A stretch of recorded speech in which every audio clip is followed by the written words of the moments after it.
Alright, what's up? So, if you're watching this video, you probably heard of lossless scaling, not FrameGen, lossless scaling. And I'm sure you're interested in what it can do. And this video is not for you. But I decided to test out the latency because I saw this graph. It's official dual GPU overview. Okay. So this graph is Cyberpunk 2077 at 60 FPS locked with a double RTX 4090, okay? Case the baseline is 41 milliseconds. With the DLSS frame gen, it's 62. But then, look here, dual GPU, 52. Lower latency with running two graphics cards. You know, I tried it out. I slapped out my old 3080, slapped it in my computer. I had to buy a new power supply. Whole fucking issue. And I kinda had to buy a cable so the two power supplies can start together so I don't have to jump it. But yeah, I did that, tried it out, and I was like, damn, this delay is really fucking high. But I saw this graph. I saw this fucking graph. So I decided to do my own research. So I'm here to present my results. So, first of all, this is my graph. It's not as pretty, but it's workable. I'm gonna explain it. This is Cyberpunk, running at 4K, and just sanity check here. It doesn't say here, but this one was 30, not 4K, slightly under. It was the widescreen, whatever resolution that is. So it's not apples to apples, but yeah. Any case, here so blue 1 GPU, orange 2 GPUs. So no frame gen. I measured a third one 0.55, and with the 2 GPUs 3744. Now, just straight off the bat, this to me makes sense. You add in a new graphics card, it has to write through the PCI lanes, and with the lossless scaling thing, you have to plug in both your monitors into the actual secondary GPU, so to speak.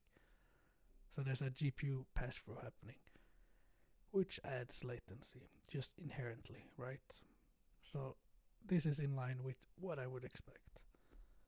If we go back to the other graph,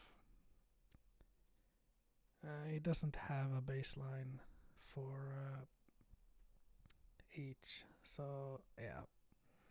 Anyway, let's then move on. With FrameGen, we have 37 with just a 1 GPU.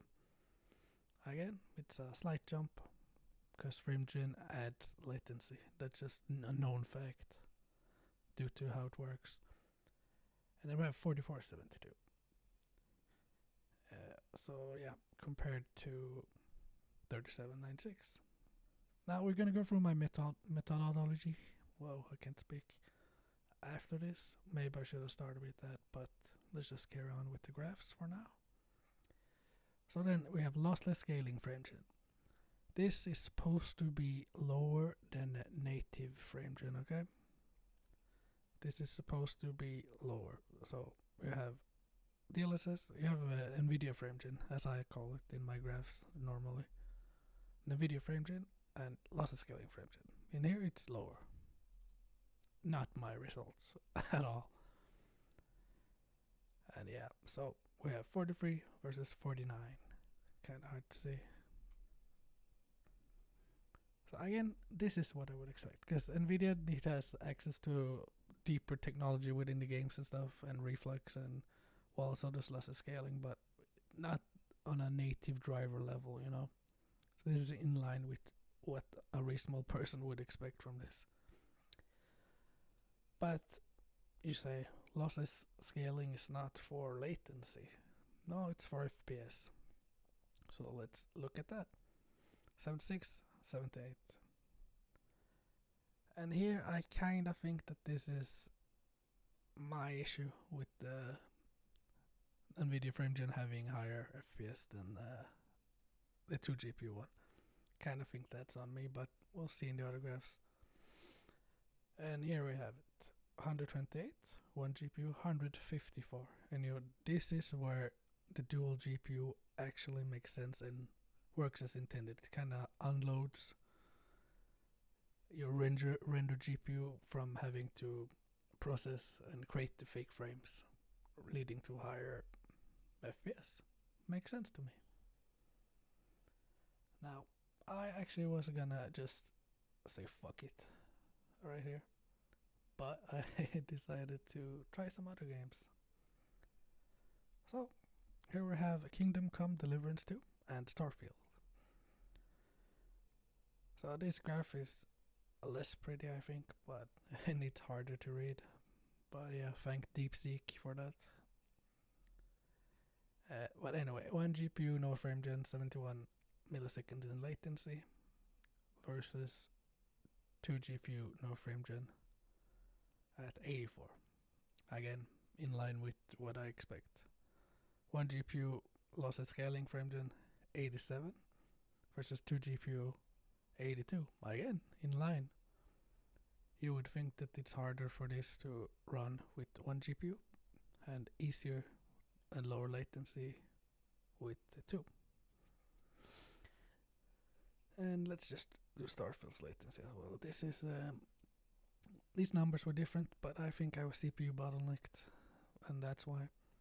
So 1 GPU no frame gen 18 milliseconds, 1 GPU losses score 18 milliseconds, 1 GPU with NVIDIA frame gen 16. I think that's margin of error for how I conduct the test, and we'll get into that in a bit. But I kind of think that this should be in line, maybe even slightly above them. But yeah, 2 GPU no frame gen is 24 versus 18, mind you. And then you have 2 GPU with NVIDIA frame gen 45 versus 16 here. But again, I'm gonna call this 20 to be fair, honestly. But yeah, this is the numbers I got, so whatever. And let's look at the frames here. So 1 GPU 109 versus 2 GPU 111. Again, in line with what you would expect. You're offloading work from the main GPU, leading to slightly higher frames.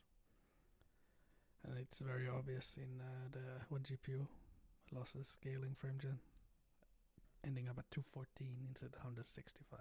Okay. And Starfield, here's where the outlier was, where I think I was CPU bound. No frame gen, 110 versus I guess 110 versus 97. I don't know why this happened. So discount that to be fair. 1 GPU NVIDIA frame gen 179 versus 174. Lossless 185 versus 178. So kind of reverse results, but yeah, probably CPU bound or something else is going on with Starfield. So I got one more graph here. Okay, this was Kingdom Come as well. But it's the same numbers, just shorted a different way, so. But with that said, let's jump into my methodology. So starting this off, my thesis was that the latency obviously wasn't going to be lower. I kind of was thinking that this is wrong. Now, this guy used an actual instrument to measure this, so I think his numbers are accurate, I guess, but there's something else going on here because the dual frame gen shouldn't beat native, okay? Fuck you, OneDrive, go away. It shouldn't, it shouldn't be this 52 versus 62. No, that doesn't make sense to me. But with that said, let me show you my methodology. Now, look, this is not all the clips I gathered, but yeah. So, what I did was, okay, I'm gonna show you my updated methodology because it's actually worked better. What's happening here? Okay, here we go. So on my phone I have a Samsung S23 Ultra. I can record 960 frames per second. That means that one frame is equal to 1.04 milliseconds of actual latency then. So what I did was it records half a second and turns that into 17 seconds, okay, at 960 FPS. But so what I did was I go frame by frame. Right now I'm holding down the arrow key, and when the button is depressed I start going frame by frame by frame by frame, and I count the frames until an action happens on the screen. So the first visible action, you see here, and that's when I stop counting here, you know. I go from button depression all the way to first action, but I go frame by frame, not speed up like I did here. I'm just showing you. This is a perfectly legitimate way of counting latency. It just is, no matter what anyone says. You don't need special instruments.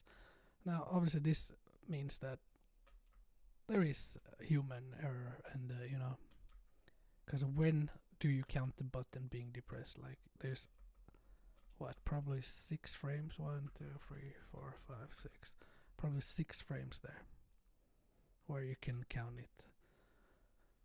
So I usually say in the Discord, at least when I was discussing this, that there's a 6 to 12 frame, you know, error, margin of error on this. But yeah, I did this for all the free games and manually counted all the frames, averaged it out, and yeah, plotted in a graph.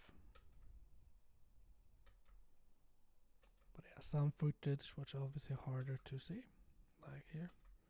It's not harder to see, you can see there it's not depressed, and there it is. But yeah, so 6 to 12 frames, which is like 7 to what, 14 milliseconds of latency, margin of error. So obviously my numbers are never gonna be exactly accurate, and it's my system and no one else's. But my thesis going in was that it's supposed to look like this, honestly. You know, lowest possible latency, 1 GPU. Second lowest possible latency, 1 GPU frame gen. Third lowest, 1 GPU lossless scaling frame gen. To me, that makes total sense with how computers work and everything. But yeah, that's just my little scientific report. So if you like this video, then drop a like, subscribe maybe, I don't know. See ya.